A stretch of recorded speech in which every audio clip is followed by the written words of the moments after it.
बिस्मिल्लाहिर्रहमानिर्रहीम। नाज़रीन अस्सलाम वालेकुम। क्रिकेट वर्ल्ड कप चल रहा है इंग्लैंड में और मैच होते रहते हैं। ये तो पहले सुना था कि इंडिया और पाकिस्तान का जब मैच होता था तो वो काफ़ी टेंस होता था, यानी कि कशीदगी उसमें होती थी। लेकिन ये कशीदगी इंडिया में मैच होता था तब ज़्यादा होती थी, इंडिया से बाहर होता था तो इस हद तक नहीं होती थी। लेकिन इस वर्ल्ड कप में हमने देखा कि पाकिस्तान और इंडिया का मैच हुआ तो दोनों ममालिक के तमाशाई ने, दोनों ममालिक के फैंस ने, क्रिकेट लवर्स ने बड़े सुकून से वो मैच देखा स्टेडियम में बैठ के। लेकिन और कोई हल्ला गुल्ला नहीं हुआ। सब ने एक आपने भी टीवी पे देखा कि किस तरीके से मैनचेस्टर में एक क्या कहना चाहिए कल्चरल इवेंट बन गया था, पाकिस्तानियों का भी और इंडियंस का भी। जिस तरीके से सेलिब्रेट किया जा रहा था मैच शुरू होने से पहले, बसेस निकाली जा रही हैं, वो क्या कहना चाहिए एक सकाफ़ती किस्म का मेला, ये माहौल था। लेकिन दूसरी जानिब हमने देखा कि पाकिस्तान और अफ़गानिस्तान के दरमियान जो मैच है इसको बड़ा ही ये सख्त तरीन कशीदगी, दोनों हमसाया मुल्क हैं।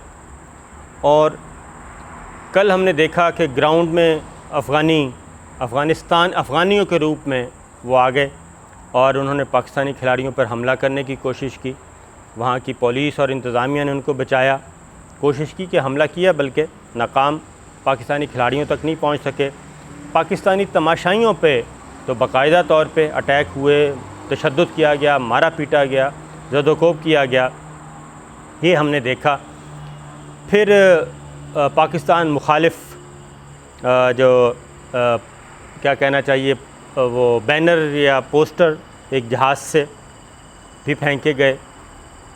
तो ये सारी चीज़ अफ़गानी तो नहीं कर सकते, ये अफ़गानी इस्तेमाल ज़रूर हुए, लेकिन इनको प्लान तो कोई और ही कर रहा था।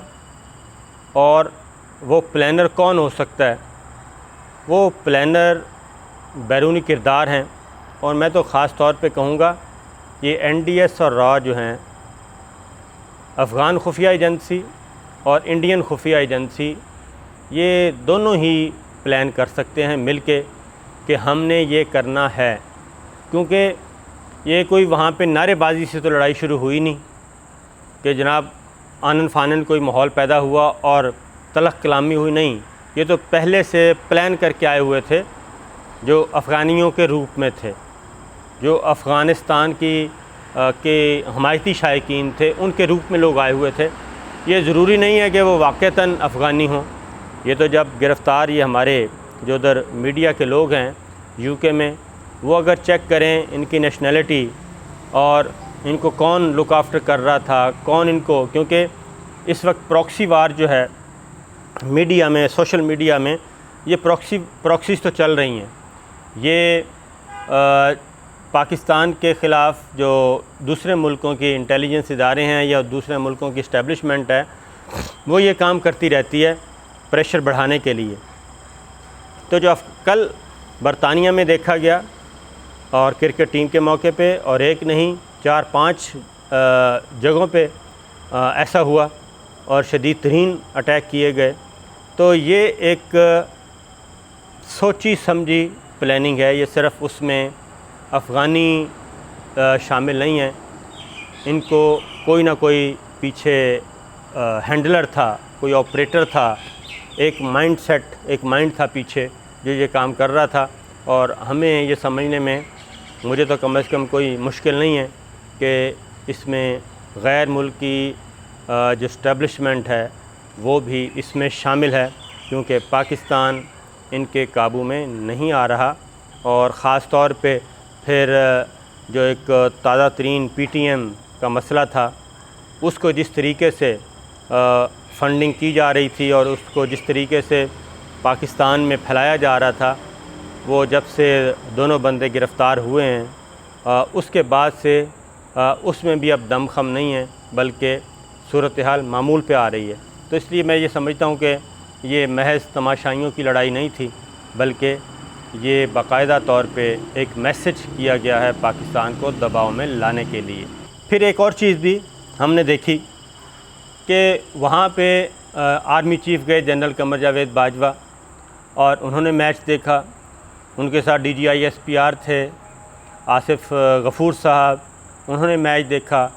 वहाँ पे उनके साथ लोगों ने सेल्फियाँ बनवाईं, तस्वीरें बनवाईं, पाकिस्तान फ़ौज के बारे में नारे लगे, पाक आर्मी ज़िंदाबाद, ISI के बारे में नारे लगे। तो वो जो मैं कह रहा हूँ ना प्रॉक्सी वार है, ये प्रॉक्सी वार वहाँ पे है। मेरा ख़्याल है कि ये सारे नारे और ये सारी चीज़ें इनको सूट नहीं करती जो गैर मुल्की इस्टेब्लिशमेंट है, ख़ास तौर पे इंडियन एलिमेंट और अफ़गानिस्तान NDS का एलिमेंट जो है, इनको सूट नहीं करती। और उसमें वहाँ के अपने लोग भी जो हैं वो भी शामिल हो जाते हैं अपने छोटे फ़ायदे के लिए। तो इसलिए ये एक बड़ा स्क्रिप्ट था।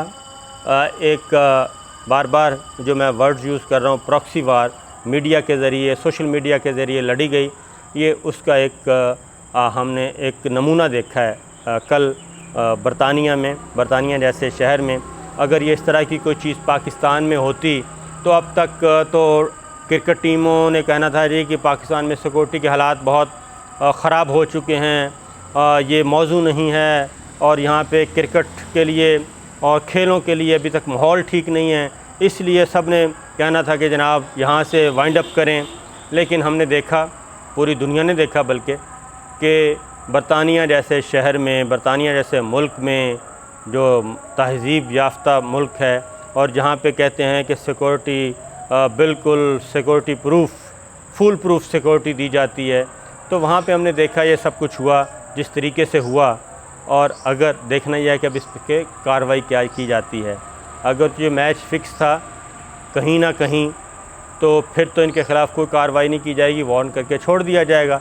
अदरवाइज़ तो अब इंटरनेशनल ICC जो इंटरनेशनल क्रिकेट का इंटरनेशनल इदारा है, इंटरनेशनल फोरम है, वो भी अभी तक खामोश है। उसने भी क्या किया, क्या बरतानिया को वार्न किया कि ये आपने क्या किया है, सिक्योरिटी ब्रीच है, क्या है, खिलाड़ियों तक कैसे पहुँचे ये तमाशाई हमला करने के लिए। अगर कोई और मुल्क की टीम होती तो UK की होती, ऑस्ट्रेलिया की होती, न्यूजीलैंड की, एक तूफ़ान बदतमीज़ी बपा हो जाना था कि जनाब ये पता नहीं क्या हो गया है। लेकिन कल हमने देखा कि सारी दुनिया ने कि हमले हो रहे हैं, ऐसे है जैसे वो कोई बरतानिया का शहर नहीं था, बल्कि कोई थर्ड वर्ल्ड कंट्री था जहाँ पे क्रिमिनल्स और गैंगस्टर्स जो हैं वो आए हुए थे सारी चीज़ों को डिस्टर्ब करने के लिए। ये एक दोहरा मयार है, इस पे ये भी हमारी आंखें खोलने के लिए काफ़ी है ये सारी चीज़ें कि इसको हम देखें कि क्या हो रहा है। एक तो ये मौजू था। दूसरा फारवर्ड ब्लॉक वाली बात, उसको थोड़ा सा आगे बढ़ाते हैं। फारवर्ड ब्लॉक की जो बात है वो अब खुल के सामने आ गई है। अब मुस्लिम लीग नवाज़ जो है अब ये नहीं कह रही कि फारवर्ड ब्लॉक नहीं बना, वो कहते हैं बना हैं लोग, तो मुलाकात तो की है वज़ीर आज़म से, लेकिन इतने लोग नहीं हैं जितने बताए जा रहे हैं। लेकिन बात वही है कि 15 MPs और 5 MNAs मुस्लिम लीग नवाज़ के और एक पीपल्स पार्टी का, इन्होंने मुलाकात की इमरान ख़ान साहब से और उनके साथ सियासी सफ़र की शुरुआत की भी बात हुई है, और क्या मॉडलिटीज़ और क्या कानूनी रुकावटें हैं उनको कैसे अबूर किया जाए, इस पे भी बात हुई है।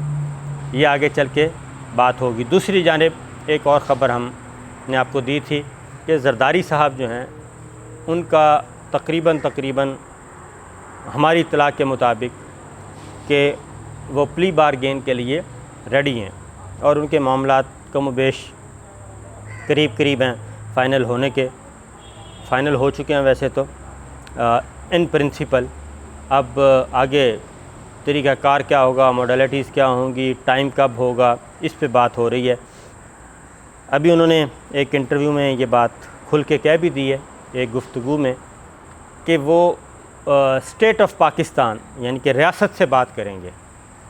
तो उनका खुला ये मतलब आप समझ जाएं कि वो इमरान ख़ान साहब से बात नहीं करना चाह रहे, वो गवर्नमेंट से बात नहीं करना चाह रहे और गवर्नमेंट के किसी नुमाइंदे से बात नहीं करना चाह रहे, तो रियासत पाकिस्तान उन्होंने कहा कि मैं स्टेट से बात करूँगा। तो रियासत का मतलब सीधा सीधा आप समझ जाएं कि क्या है। जरदारी साहब ने किस को इशारा किया है कि आएँ आप मेरे साथ बैठें, तो पैसे शैसे मैं देने के लिए तैयार हूँ, तो मेरे साथ प्ली बारगेन, NRO, जो भी नाम दें आप उसको।